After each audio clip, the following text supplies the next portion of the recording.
Okay, let's get started. Just raise your glasses high. This one's sweet. Turtle time. It looks like Tom Holland and Zendaya are endgame after she appeared walking around with a huge diamond ring on her finger. That's right, they're married.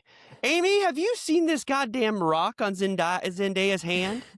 I don't think I have. I knew that they were engaged, but I've been seeing Twitchers about this, and I haven't looked into it. Oh, I want to see, though. I'm looking it up. you got to see this. It's huge. It's a huge diamond ring. She can barely hold her hand up. But I'm so excited. I haven't really kept up with their relationship, but this is huge. I mean, yes, I've seen this ring. She's been wearing the ring. Oh, really? Since last year, but I've heard, was it who spilled the beans? I saw that someone spilled the beans that they got married. I think one of his co-stars from Spider-Man, the guy that plays his friend in Spider-Man, I think he was on the red carpet at the Actor Awards, and he said, you got to know that my two friends from that movie are actually married. Do you know who I'm talking about? What are these movies called? Spider-Man No Way Home. Yeah, I think this actor, Jacob Batalon, I think they were asking him, do you know anybody who's married? And he said, yeah, my two friends, Tom Holland and Zendaya. So it's kind of a scoop. I saw that Law Roach, her stylist on the carpet, said the wedding has already happened. You missed it. Wow, so these friends are going nuts. They're blabbing. They're blabbing like crazy. Maybe they said blab away. Maybe. Yeah, maybe they're like, you do the dirty work. Yeah, maybe Zendaya and Tom Holland said blab, go start blabbing. And have you seen this Actors Award stuff? What the hell? What are they? What is this? It's SAG. They changed the name. Netflix changed the name.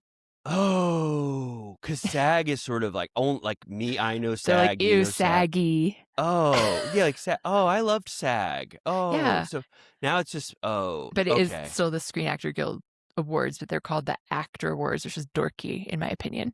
Yeah. Oh my God. So I didn't know what kind of shit I just stepped into. But Timmy on the ropes. Why? What happened to Tim? Wait, hold on. What happened? His Oscar campaign? He didn't win, so he keeps not winning, and people are like, he was like a shoe-in for the Oscar, and now everyone's like, wait a minute. Oh. So because of this BAFTA bomb and BAFTA blow up. So because of BAFTA blow up and now the actor award, what's a good A word? Yeah. Actor award absence. The absence of an actor's award and the BAFTA blow up. Now he might not get Oscar gold. Is this true?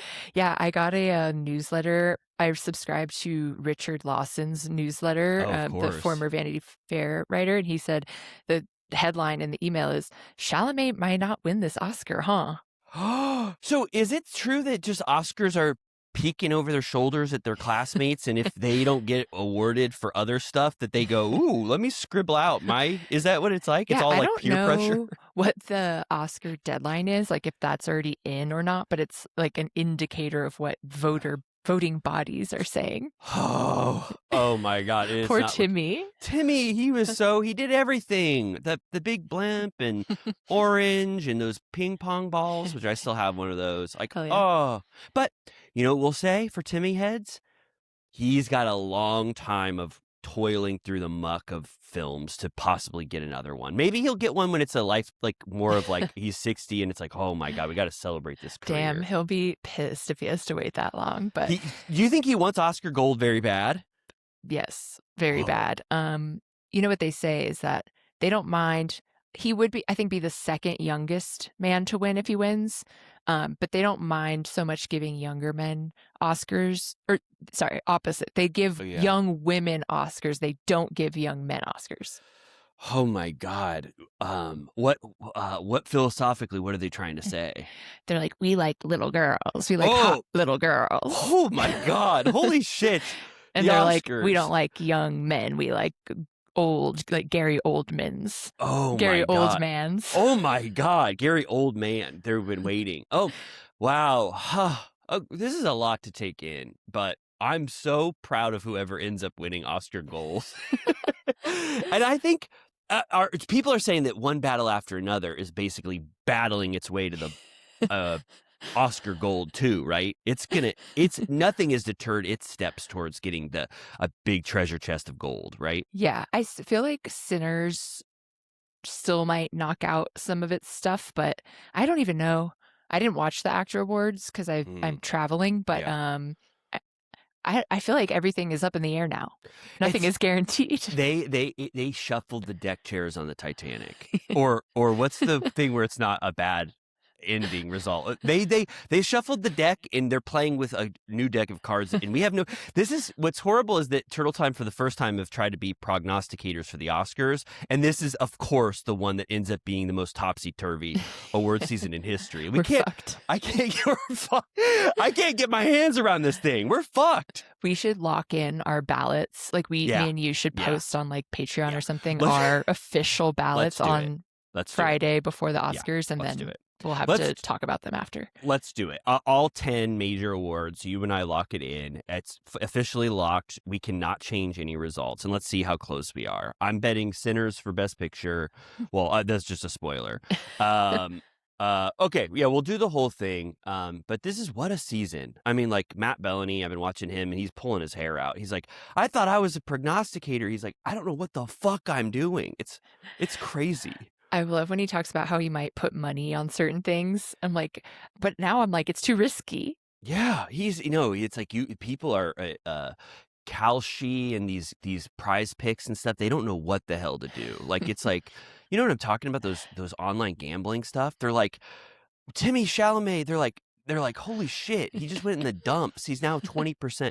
So it's completely fucked, but we're gonna try our best. Like we're gonna keep shuffling the deck chairs on the Titanic and see if we can pull a rabbit out of our hat for this season. Yes. We that is our Oscar coverage. Yes. We're not going whole hog on the news today because I'm in Mexico, Riley's in Florida.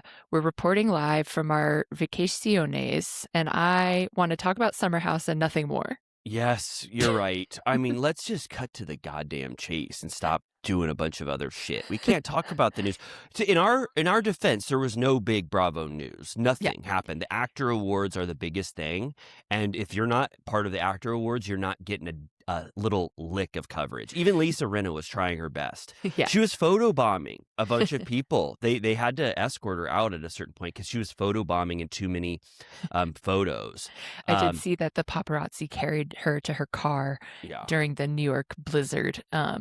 So yeah, she's trying. We're trying.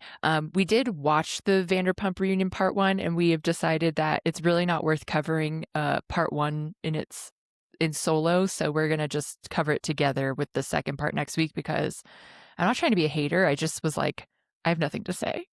Yeah, I don't. Yeah, I felt the same way. We can't talk about that when I'm in Florida and you're in Mexico. Could you imagine if we spent 20 minutes talking about the Vanderpump Rules reunion part 1? It was nothing was worth, I think, covering. So we'll lump that all in together. I'll ask really quick, how are you enjoying Mexico? Maybe some Turtle Time listeners would love to hear how Mexico City is. Mexico City rocks. I've been all over Mexico, but I've never spent time in Mexico City, and it's beautiful. It very much feels like a European city. We rented bikes yesterday. We biked around all freaking day. We went to the anthropological museum, saw some awesome Aztec stuff. All the food's been amazing. Margaritas, mezcal. Really? How many margaritas have you had? Maybe I haven't been going nuts. Maybe like 3 or 4. I had a mezcal shot last night as well. Oh my god. What else have I been drinking? I feel like I had a Negroni. We went to a cocktail bar that had like sort of specialty cocktails, so I got some like weird ones that I don't even know what they were. So in lieu of margaritas, those took my margarita count down. But from here on out, it's going to be Marg City. Oh my God. I am dreaming of what you're doing. I am here. I'm basically trapped in the Everglades and I can't get out. I'm like these Florida men keep approaching me, and I'm trapped in a big swamp, and it's been a fucking nightmare. So I don't know if I'm gonna make it out. But so we have an hour or 45 minutes to record, so we got to get the fuck out of here. I need to know. I'm trapped in the Everglades. So let's get the hell done with news. That was it. 10 minutes of news and we're out. Harrison Ford gave a wonderful speech at the Actors Awards. We're not going to get into it, but he brought the house down. Did you see that at all? Oh shit, no. He goes, I used to be too old for this shit. Now I'm really too old for this shit. And then he goes, I brought my dog as a date. And people were just fucking lapping it up like a dog. He fucking killed it. It was a Lifetime Achievement Award. That's cool. But He's been in the game. Harrison Ford? Yeah. Oh, yeah. Oh, he's made some huge movies. But I think let's leave that. Let's leave that in the past. Let's talk about Summer House. This episode is called Summer Nights of Summer House. Oh my God. Nights, like Knights of the Round Table. Yes. Yes. I watched it. I've watched it twice, but I watched it the first time a little bit drunk on the plane on the way here.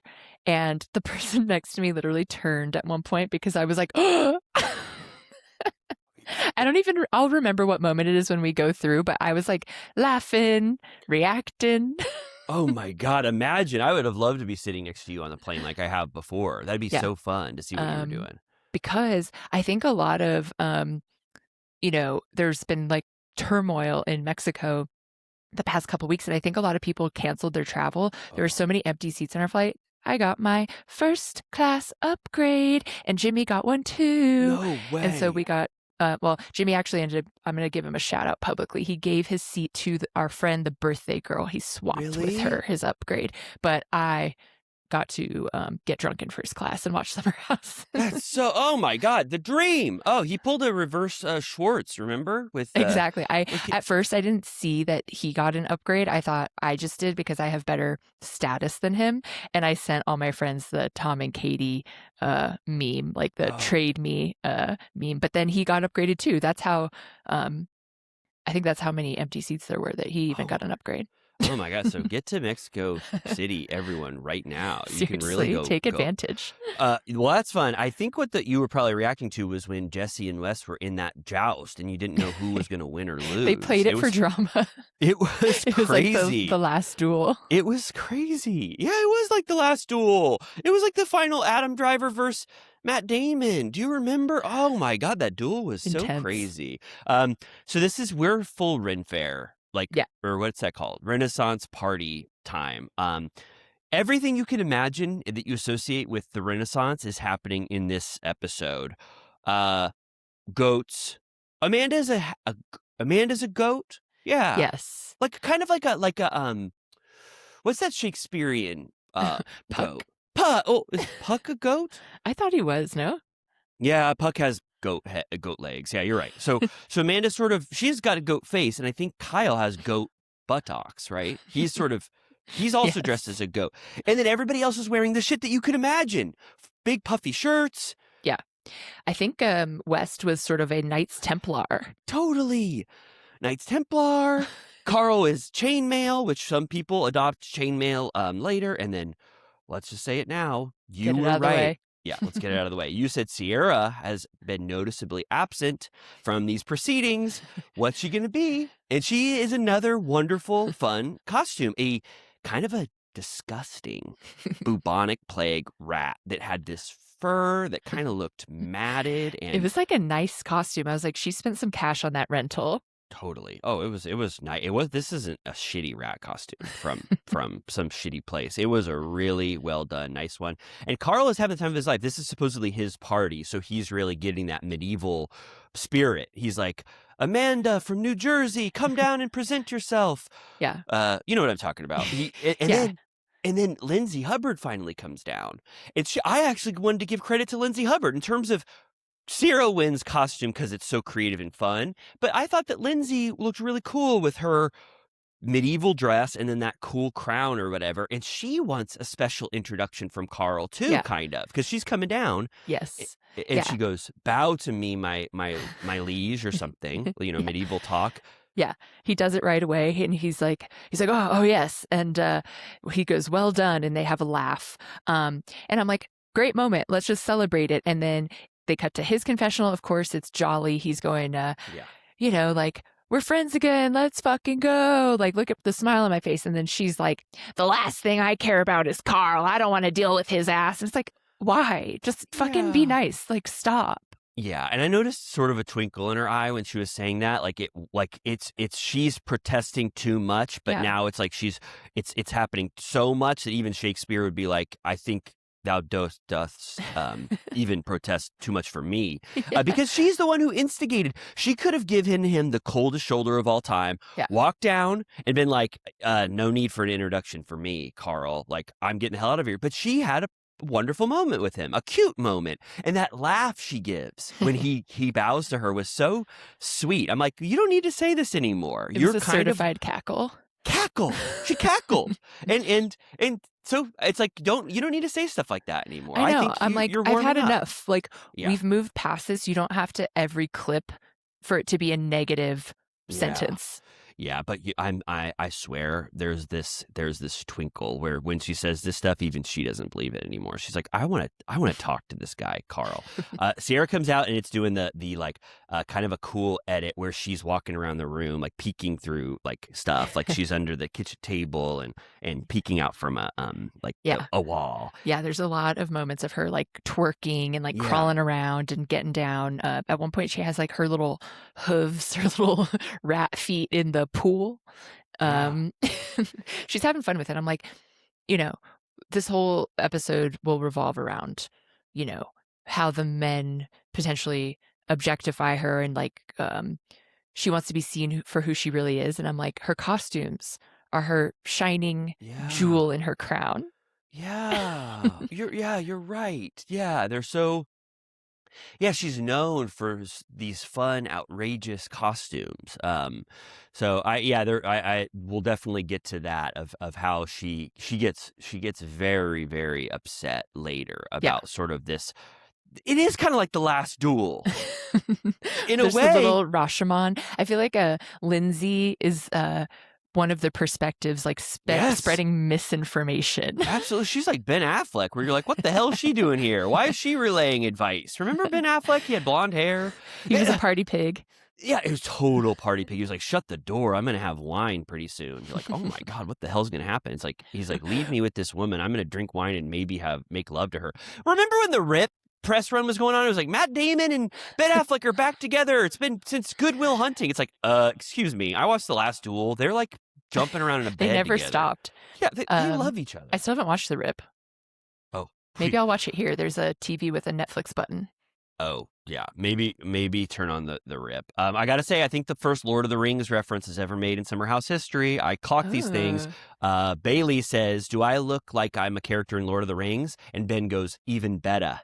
Even better. Yeah, and I was like, holy shit, even better than a Lord of the Rings character. So I have to give credit to Bailey for introducing the Lord of the Rings franchise into Summer House. Can I also say I really enjoyed her on this episode? I feel like she has a real future. She's like weird and funny. Oh yeah. Oh, I was laughing I was trapped in this like under this big tree or whatever, and I couldn't escape, but I was laughing. Finally, a little joy came into my life because when she does the flirting with West later, I was like, this is so funny and silly. Like, it's giving comedy.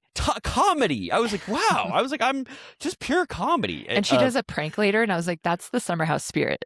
Total pure prank spirit too, jumping out of bushes and stuff. And then, okay, so they're having fun. Ciara was like, I was going to be a turkey leg, but then there's so much turkey legs around that I didn't want people to like try to, mistake me for, something that they were going to eat later. And then Lindsay Hubbard says, kind of like Ben Affleck in The Last Duel, she wants to create she's like, what should I do something here with this big bomb that was in my lap? She goes, I've been hearing about this Jesse West dynamic with Ciara. She goes to West, should I tell Ciara about what is going on? And she goes, because West is like, I think that Ciara would laugh in Jesse's face if she found out about this. And Lindsay goes, I don't know. Basically telling West, like, it could be a little more, West, than you're prepared for between them chemistry-wise. Yeah, he really thinks she'll be on board with that. He's like, don't you think she would just laugh in his face? And he's like, yeah, right. And she's like, I don't know. And he's like, well, fuck me. Yeah, totally. And then she says, she's like, I think I feel awkward now. I'm going to tell the story. And it's almost like you see the OG Summer House hat come Yes. on her head. And it's just like, there's some bombshell waiting in the wings and no one has let it detonate yet. Yeah. I'm going to do that right now, as I soon have as work possible. to do. Yes, Yeah. totally. He goes, because she, he goes, I don't think it's my place to bring it up. And she goes, is it my place? And I was like, Yeah. yes, Lindsay, it is. It is your duty. Yes, and she really does it. There's before the joust, there's a kind of a race between two animals or costumed animals, a goat and a rat, and they kind of, and then Kyle looks at his Amanda and he's like, "This is the fun goat-esque version of my wife that I love that does this kind of silly stuff," and like it cuts to Amanda like doing goat noises, Eating and grass. eating grass and being really fun. And he lost that spirit of Amanda, but we always see that spirit of Amanda. Yeah. You know, we always know that Amanda is fun and silly like this. I've been saying this like every week, but it keeps happening again and again. Like, I think West and Amanda literally hang out like every day in New York. They seem like their spirits are, so they have such similar spirits, and I love seeing that. There were some good moments between Amanda and West in this episode. I feel like they just have a fun friendship. We got to talk about this next thing. Dara, I'm saying Dara. I think I'm almost positive it's Dara. Yeah. She, hot off the heels of Ben's Australian themed singles mixer, now gets to show up to the house, and it's almost like cast member status. Like, we're now accepting that Dara is probably here to stay for a while because she's getting like confessionals in this episode and stuff, even though her connection is just to West. But then KJ and Ben kind of liked her enough to where I think producers were like, this would be interesting. Why don't we bring this friend of into this house? So she immediately starts by just having this conversation with KJ.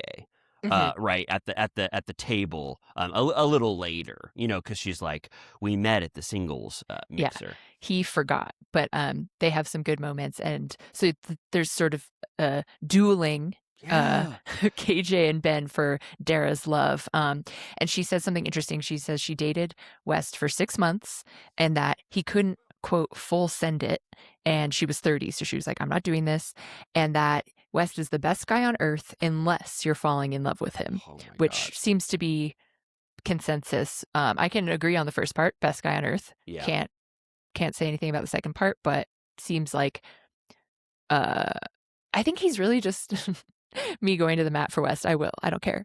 He's like whooping it up right now. Yeah, he's got a lot of shit going on. Having fun. I mean, when we saw him at the reality hot seat, I was like, he's having the time of his fucking life right now, throwing baseballs at people's heads and just doing the Super Bowl coverage and shit.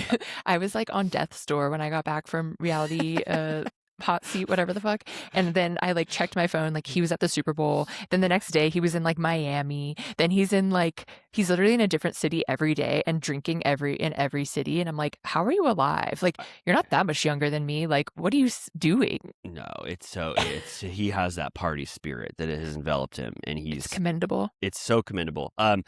KJ forgot, like you said, who Dara was. So there's a little moment of awkwardness. But then he's like, let me show you around. And we know that Ben also, at a certain point, was like, I liked Dara too. I'm hoping that she comes. So they're really setting up another sort of, not rivalry, but like who will win the affections of Dara. Okay, so then we get to Lindsay spreading her goss. It's Ciara, Mia, and Amanda, and she's like, you can all be here, I'll just tell you. And she starts it out by saying that Jesse asked West for permission to make out with Ciara. She also says that West said that he doesn't give a fuck and that he doesn't think it's that serious and that like Jesse is joking. And I was like, West didn't say he didn't give a fuck. No. He very much does, and that's the whole point. And so that is bad information, and that makes him look bad. Yeah. Well, also the jokey part, too, got way too much a part of the headline or the sub-headline. Like, it turned into, like, like Ciara, when she gets back to her, it's like, yeah, Wes doesn't give a fuck about you anymore. And also Jesse wants to make out with you as a goddamn joke. Right. Like it's a joke to him. He's laughing. As if it's like she's all that. Like, do you think you can get her to do it? Yeah, and that's the main, I hate games of telephone, especially when we have to deal with the repercussions of it for 1 or 2 episodes before the primary source gets involved. I would say that Lindsay captured about 65% of the spirit of that conversation accurately, and then made Ciara miserable for the rest of that party. So was it truly worth it? Did Ciara, in her fun rat costume, have to have her day ruined by hearing that Wes doesn't give a fuck about her anymore and that Jesse wants to make out with her in a comical way? Yeah. I know the information has to be relayed because it's the spirit of Summer House for conversations like this to go down, but I was bummed that it was so inaccurate by the time it got to Ciara. Well, it's also, I feel like, partially the men's fault for being cagey about what they were trying to say. Yeah. Like, Jesse was weird about the way he asked. Absolutely. West was weird in the way that he answered, vaguely. So by the time Lindsay got the information, both of those versions were vague. Then she translated it into something that wasn't totally right either. But us as viewers were like, no, we understand the nuance of what's happening here. Oh, my nuance detector was through the roof. I was like, there's a lot of nuance to all of this stuff, but it was completely lost when Lindsay translated it to Ciara. So Ciara, I have to say, she's pretty bummed out the rest of the episode. She gets out of her rat costume. She has to go upstairs for a second. She's like, I don't know how to deal with this. She sits at the table alone. Mia's like comforting her for a period of time. So it kind of ruins her day. She says she's like, that is not what the fuck I thought you were gonna say. And in her confessional she goes, I'm the only one that can give you permission. Both of these men make me sick. And she says she's sick of Jesse's lack of intention. Everything's a joke. And she makes a good point, which I think is very valid, where she goes, if he's serious enough about me, why not ask permission to go on a date? Which would be the actual respectful move, because it would be like, I am starting to have feelings for this person, but I know you have history with her, but would you be okay with me taking her out so that we can like explore this thing we have going? Not like, haha, like what if we get drunk and make out? Do you care? Yeah, totally. I completely agree with that. And I get why Ciara was so offended by it. The right way to go about it is exactly that. First, you talk to Ciara about your true feelings and get on the same page there. And then it would be respectful and deference to your relationship to Wes to ask that question, but not in that way with Ben and KJ in the room and sort of laughing about it. So I do now, I fully accept, especially because of how hurt Ciara got by it, why Jesse went about this all wrong. Right. Yeah. I know we got a lot of comments that people made an interesting point that I think hits for me, that if he's starting to catch feelings, as they say, and is continuing on with this seeming what she thinks is a platonic canoodling, it does start to become a little creepy if like they have an agreement that they're just friends and that he wants to take it further and he still continues to like talk about her boobs and like nuzzle her and be like, I'm gonna get a boner, and like just do all of this when he has these like ulterior intentions. It's like, all right, you need to like to pivot then, like you have to like to have a conversation, because it's weird if you're, I don't know. I guess it's kind of the messy nature of relationships that they change before your very eyes, and you're like, "Oops, I'm in love." Yeah. I think Ciara not being a part of this conversation really does make it like The Last Duel, and I can't stop referencing that film that you and I alone have seen. But it's true. It's like, where is Ciara's agency in this? And we didn't really even talk about that a lot last week. It's like you need to check with West first before you even broach this with Ciara. But I don't. But I still have the same view of their chemistry and flirting. Like I don't find that flirting and stuff to be repulsive to me. But I understand now it's going to be looked at in a completely new light by Ciara, and she didn't understand the light in which Jesse was bringing to it because he wasn't honest with his feelings about, So I agree with that. They go in and Lindsay's like Jesse, I think, is starting to catch actual feelings, which you mentioned. We have Amanda doing a fun bit herself where she says to Amanda, she goes, I'm going to flirt with West as a gag, and we'll see how long it takes him to notice. And he comes over, and it seems like someone like pushed him over, like they were like, go talk to her. And he was like, what's going on? And she's like, this is the hottest you've ever looked. Are you turned on? Because I'm turned on. He's like, whoa. Yeah, he's sort of taken aback, definitely, by Bailey's flirting. But I felt like she did a good job, but maybe a little too like a little too silly, when it got to be ramped up. And at first she was doing okay, but West so clearly knew that there was some ulterior motive here, that it wasn't just in the pure spirit of I want to like kiss you. So he wasn't really indulging in it very much. Yeah, he was suspicious. Yeah. We also, in the background of the party, there will be more later, but KJ is giving Dara a tour, and he's like, she's so pretty. He's like so sweet and has such an innocent charm. I like him. Yeah, me too. Yeah, it was really sweet. Like he took her on tour, and we end up learning that they really developed a rapport like over this party, because he gets to, and I mean, spoiler alert, they go on a date. Later during in the city. week. Yeah, at the party here, they swap earrings. And I think later in the week, he goes, I've been wearing your earrings all week. I think of you whenever I look at them. So yeah, that's going to be a thing, which I'm like, wow, great for the show that worked out. Yeah, it was great. I mean, the fact that it continued on during the week means that, there is some chemistry there. And then this was sort of Lindsay again. I felt like she inherently knows what would be good television at this point, unless a producer whispered in her ear. But she goes, we're going to do some jousting now. And I know two people who should joust right now, which would be very interesting if these two people, because of the storylines that are ongoing now, would joust. And she declares West and Jesse should do a full joust against each other.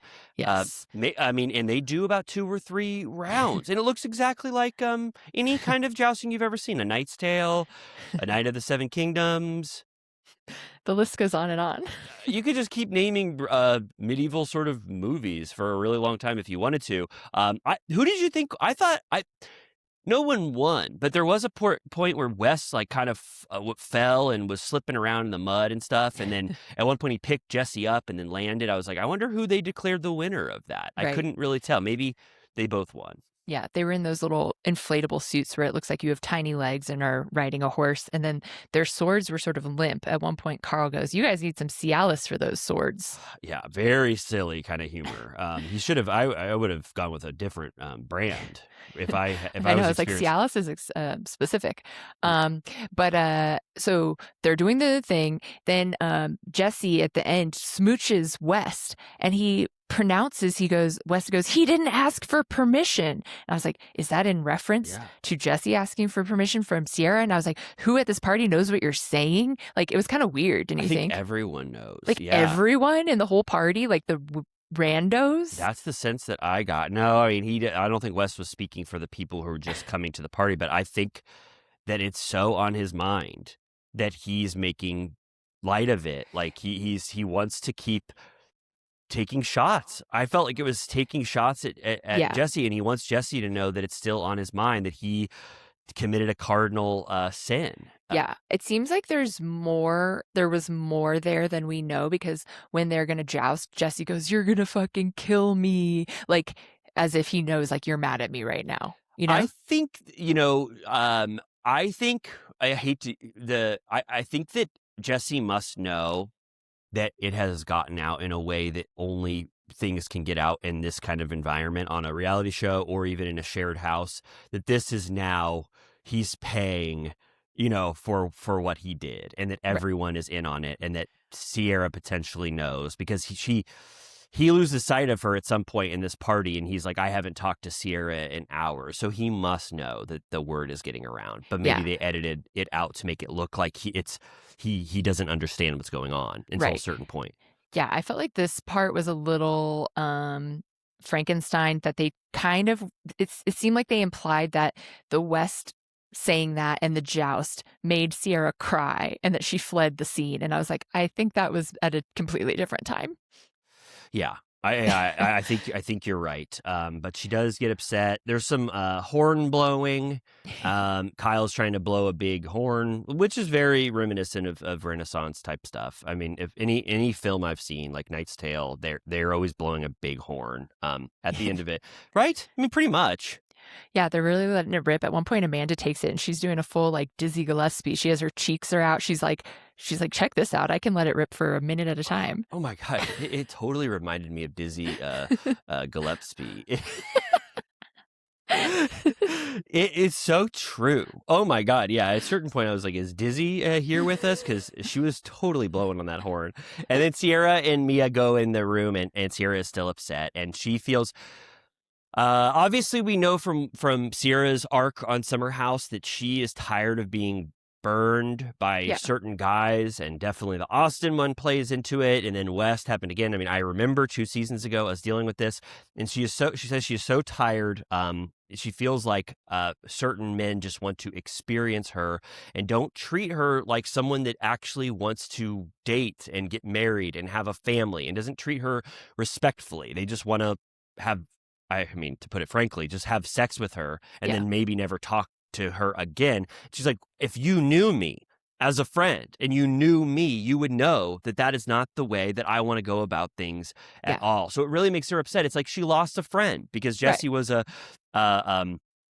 she felt like he was almost like one of her best friends, and now she feels betrayed that he doesn't know her as a person. Right. Secret fuckboy. Yeah. She's like, I'm not a good time girl. She says again that she's more traditional than most. I thought the whole thing, actually, how this goes down is I expected like righteous indignation, and she's actually just really bummed out. You know, she's like sad about it. She's like, why does this keep happening? Like, this is so exhausting. It's also just like, what a pain in the ass to be like, she just wants to have fun and have friendships. And then she's like, oh, it's ruined because I'm too hot to be friends with, I guess. Like, he can't just like fucking act normal. True. There's definitely, there's that reading of it. I also, though, you know, I think you're probably right, and a lot of people are right, that Ciara most likely doesn't think of Jesse that way, and that's why you can look at everything through that lens. I still kind of want to know, because I don't think that I've heard, like, I kind of want to hear if Ciara is ready to just declare Jesse as only a friend, and if she doesn't like him at all that way, but I haven't heard that yet. So I'm still holding out some glimmer of hope that maybe there is a different version where if Jesse treated her respectfully and asked her out on a date, that she would want to do that, to see him in that context. I think that's possible. We'll talk about it when they have their one-on-one at the very end. I think there's like room for that, because I don't disagree. So yeah, Mia's a good friend. She's like, bitch, I'm on my period. I can't take this conversation right now. This is too much. Yeah, Mia's killing it. Mia's being fun. She was also she kicks people out later too. Oh my God.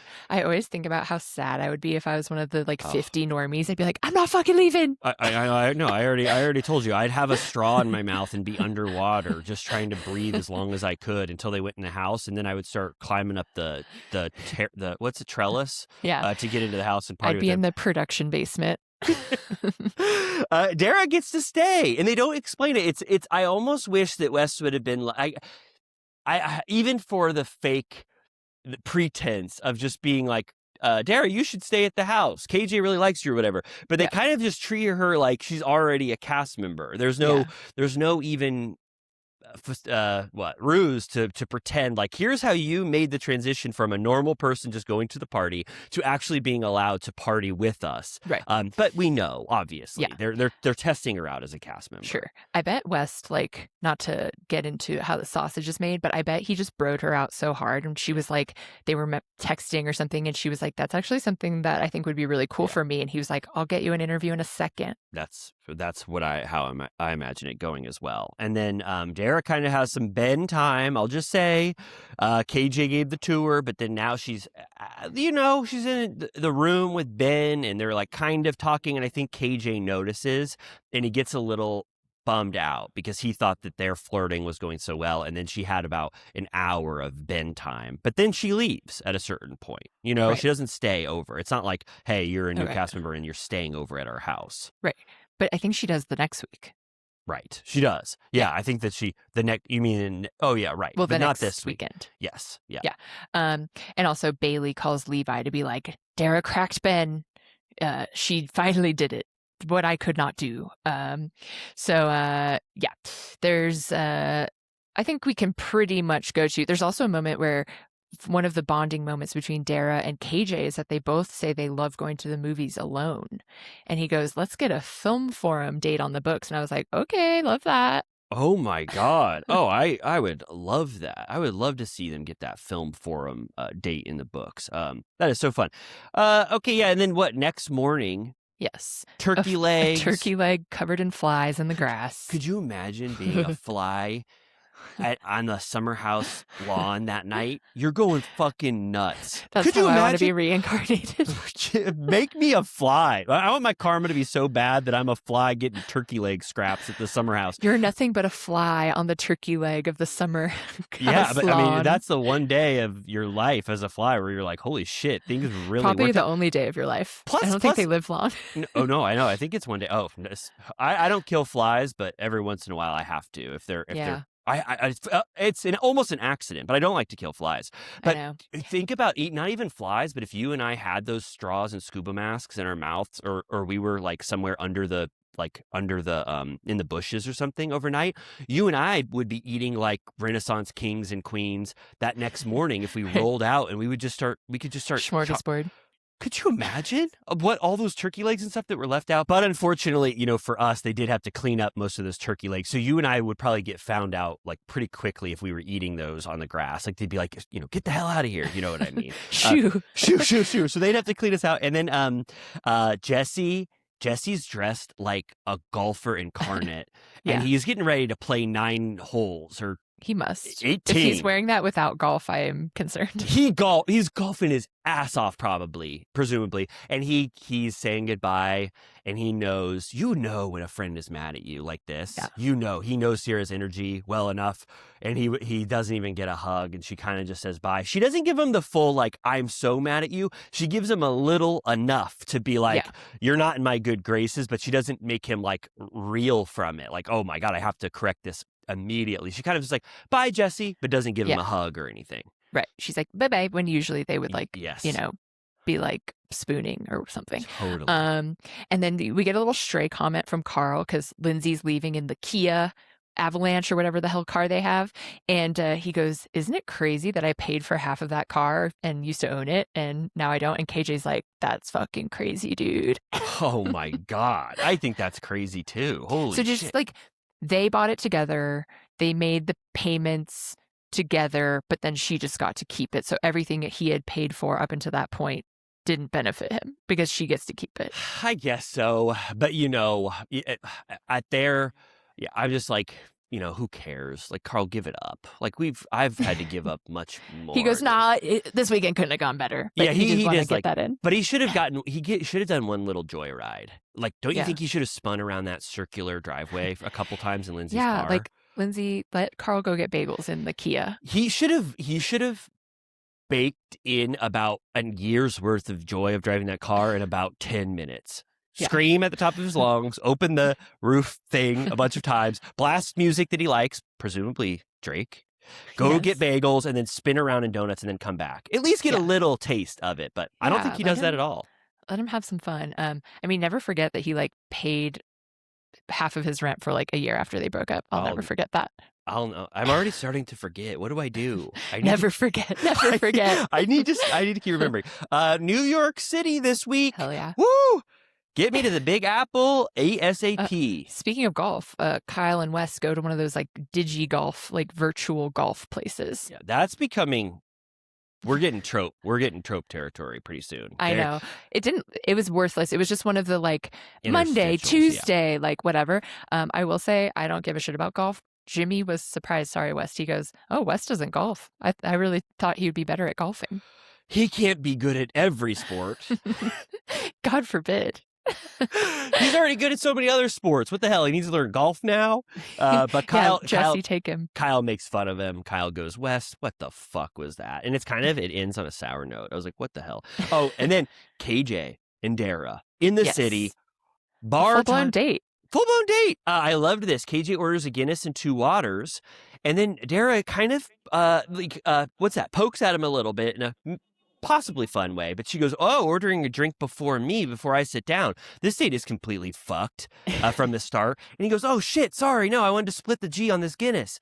And he goes, oh, let me go up. And then he gets 2 Aperol spritzes. And then he has 2 drinks for the rest of the time. I was like, are you going to split the G and then drink your Aperol? But he drinks the Aperol and then he starts to split the G. Did I tell you I split the G the first night I got into Florida? Oh, hell yeah. It was Megan has evidence on the phone, but she won't share it with anybody. But it was pretty conclusive, right in the middle of the G. I like that. No, I had my eyes on his spritz as well. I was like, oh, he went for that first. Yeah, I think makes sense. I wouldn't want a spritz after a Guinness. Spritz after a Guinness. I'm trying to think of what order I would want. I actually wouldn't mind. Can I just be a little Actually, safer? I should be real. Guinness, I need to remember it tastes different than I think. Lighter than you'd think. Yes. It looks like a bog. It looks like a bog. It looks like a... You think it's a stout, but it's not. Yeah, you think it's like a triple IPA. I'm like, am I going to die from this? And it's actually one of the lightest beers I've ever tasted. A very singular, if you've never had a Guinness, a very singular taste to a Guinness. How quickly I forget. I went to Ireland last year. I need to remember. You got them fresh off the line. I was didn't ripping. you? Oh my God, you were going nuts.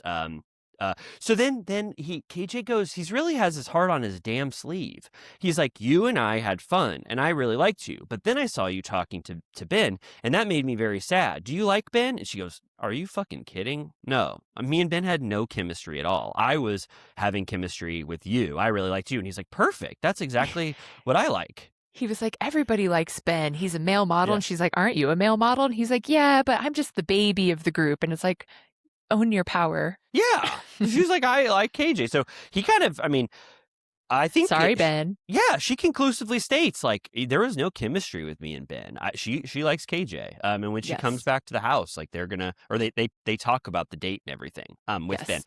What do you think about Ben? Oh, yeah. Well, soft bar. Yeah. To Greenpoint we go. A hard hat check-in with Carl's, what do you call it? Mindful drinking experience place. Yes, of course we call it that. Soft bar.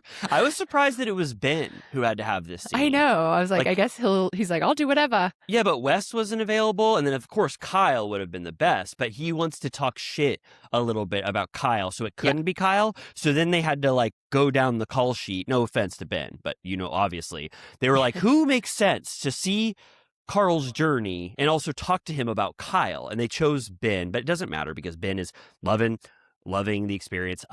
Carl's got 5 weeks to go before Soft Bar needs to be launched.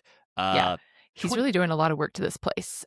24 feet ceilings. Yes.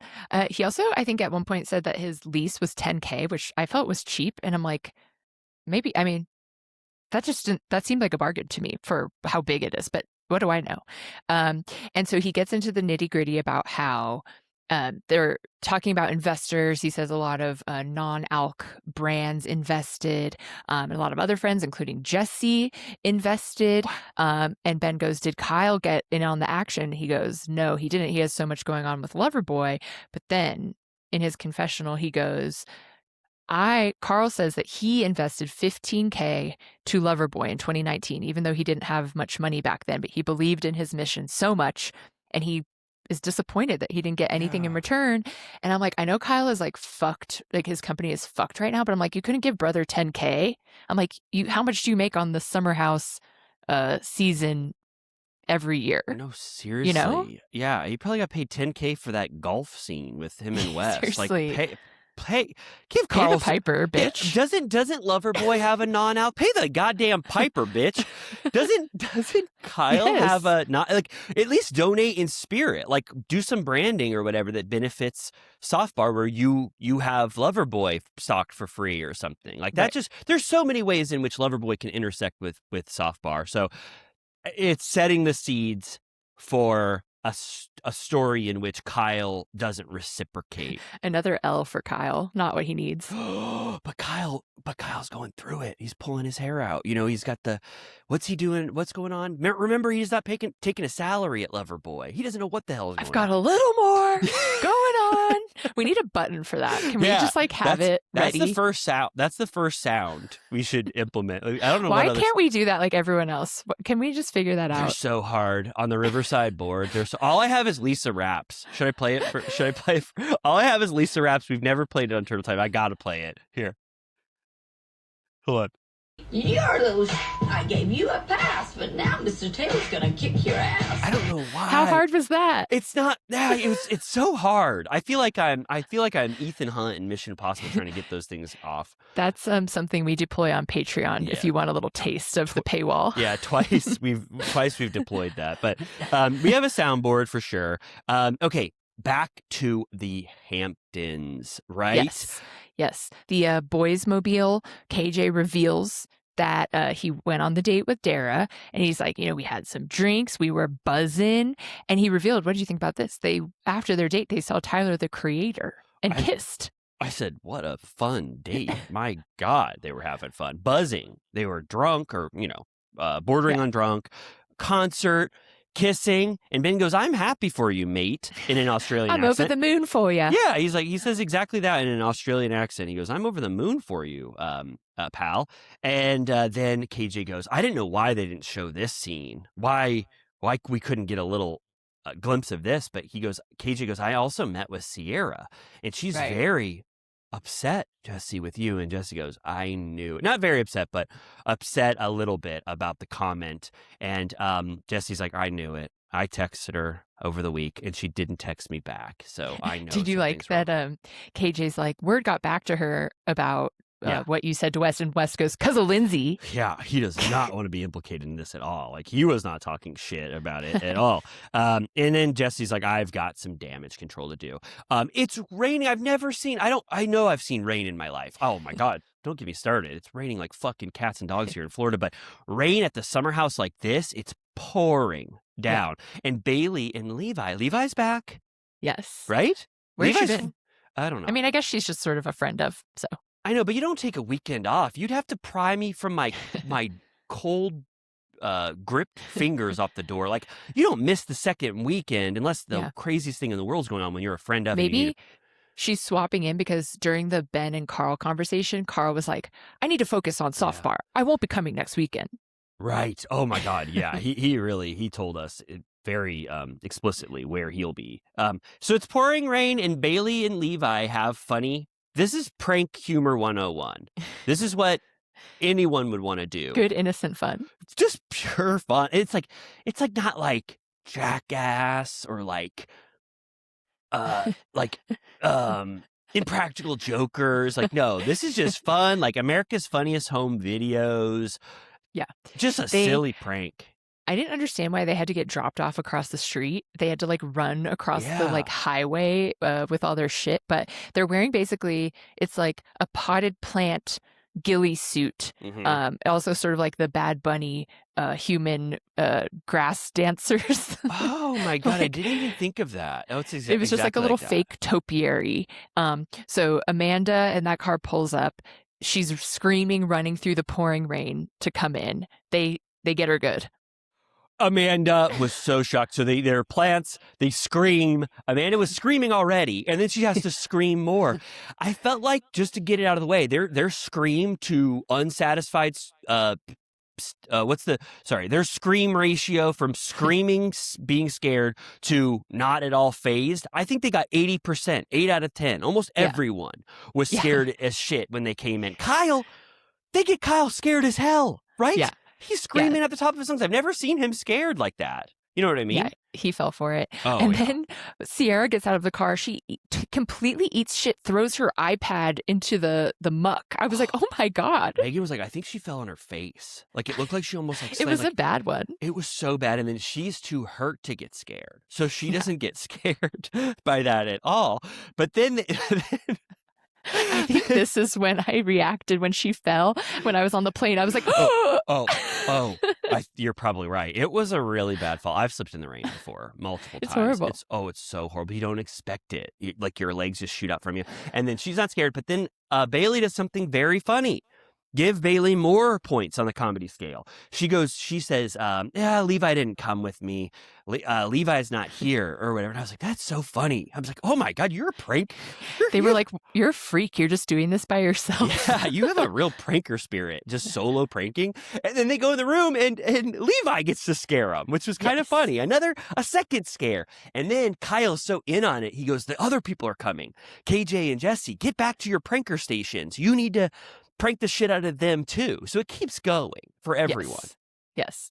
So that was great. And so Jesse, when he arrives, pulls Ciara aside and he's like, can we please talk before dinner? So they have that scene coming up. And then the only other thing that happened is that West and Ben go stand under the balcony in the rain, and West is like, this is what life is all about. And he goes, you're a big storm guy. Yeah. That's the kind I felt for Ben in that moment. That's the kind of conversations I have. I say stuff like that. So you like you're storms? a big storm guy. Also West goes about Jesse, he goes, when Ciara's mad at you, it's not good. And he's like, it's terrifying. And he was like, yeah. Oh my God. And Which he doesn't get the wrath. This is the Ciara and Jesse one-on-one. It's more like I think maybe she has real moments of growth here where she's just being honest about her feelings. He's being pretty honest. It's like a fruitful conversation. It's not she doesn't like rip him a new asshole. She's they just go back and forth and it's a normal, nice conversation. Really, it really was. It really was. I loved it. I was like, it was a different sort of argument that I've seen, and I kind of expected there to be a little more anger, but I think Jesse did a good job of explaining that he doesn't view Ciara like a sex object, Right. But he acknowledges that I understand that was not the right order of operations or how to go about things. And then Ciara does acknowledge at the end of the conversation that 75% of this is sort of on her and her interpretation of this because of her past. So she kind of gives Jesse the out a little bit. Like, you imagine that right after this conversation, they could just hug and go about their day, which I was really not expecting at all. Right. Yeah. He up front he says that, I think part of it was that he shouldn't have even said that because he, like he says here, he didn't know what his intention was. Yeah. So it's like you should be sure about what your goal is before you like fuck all this stuff up for her and for West. But he said that he felt like they were getting flirty and he wanted to like get it cleared if it was something he wanted to pursue. And she's like, but you didn't mean anything by it. Like, she's like offended that it would be a joke. Yes. And does she bring up the date thing again here? Yes, she does. She does, yeah. Yeah, she says, I wish that the first entree or whatever, the first discussion we would have had would have been you stating your feelings for me by asking me out on a date because you know me. Right. So he acknowledges it. I mean, he does. He just says, I'm sorry. It was not right. And I felt like he did a good job of making sure that joke piece of it was kind of removed because that ended up being the main thing that Ciara was mad about. And I think that Jesse was downplaying it in the moment with KJ and Ben because that's just when he speaks when he was a little like nervous or anxious. Like, I don't think that he actually meant I want to have a jokey makeout with Ciara. So he has to explain that, and I think Ciara ultimately understands. And I mean, I could imagine that they're going to start their weekend in a better place, for the rest of the time. Yeah, it was like he underplayed to West what he was thinking. He was like, what if it was just like a joke? Yes. And because he was too scared to be like, I'm having intense feelings. And Exactly. West underplayed or like couldn't be clear about him being like, fuck no, I hate that. Yes. So everyone was just like, it was like very Shakespearean. Messages lost. Absolutely. Absolutely. Oh, it reminds me of one of my favorite Shakespeare plays, Much Ado About Nothing. It's like, or, I forget. No. Oh, yeah. Yeah, That's there's rumor but gets it's kind of dark. It's like she's going to marry that guy and then the rumor is that she fucked someone else. So he's like, you're a whore, I won't marry you. And you're like, this is terrible. It's worst case. It's telephone gone wrong, just like Lindsay Hubbard. It's a game of telephone. It's like, I mean, Romeo and Juliet has deathly implications of the bad telephone. oh, it's, you said deathly, right? Yeah. If I remember correctly, Romeo thinks Juliet is just fully dead, but she was just taking a 2-hour sleeping pill. Yeah, they that needed makes you to dead text. that makes you dead as a corpse, and when you feel them, they seem dead, but they're gonna wake up. What the fuck was Shakespeare thinking with some of this He shit? was going off. He was going nuts, but this is you're so right. This was Shakespearean. And then it ends kind of, nice, uplifting. Like, we're going to get made through it this. nice. They made it nice. She said, I just want to be seen in this friendship. And he clarifies again and again that he doesn't see her that way. She says that they've maybe now crossed too many lines, that they're blurred now. So there's no real mission statement at the end of this of how they're leaving things. Like, she's not like you said, she's not saying, I really think we should just be friends. She doesn't explicitly say that, but she is acknowledging that they've made it weird. Yeah.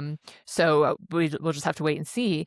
But next week, to muddy the waters even further, we get a drunk and sad West lamenting the loss of his relationship with Ciara. There's a clip of him. He seems drunk and mopey from my perception of the preview. And he goes, when me and Ciara were together, it was dreamy. I miss her. Yeah. So now it's going to make it crazy because now Jesse and Ciara have gotten back on a good page, and now Wes is going to have to deal with his feelings for Ciara. I'm like, this show fucking rocks. Oh, it's I mean, to quote the Bard, this is Shakespearean as hell. I mean, it's like which he said about his own work at one point towards the end of his life. Yeah. And then the other main drama from the preview is that I think Bailey and Ben are going to have a feud, which really I'm like, funny. Who saw that coming? It's really funny. I love this scene. This coming up. It's Bailey says, I think Ben wants to fuck Amanda.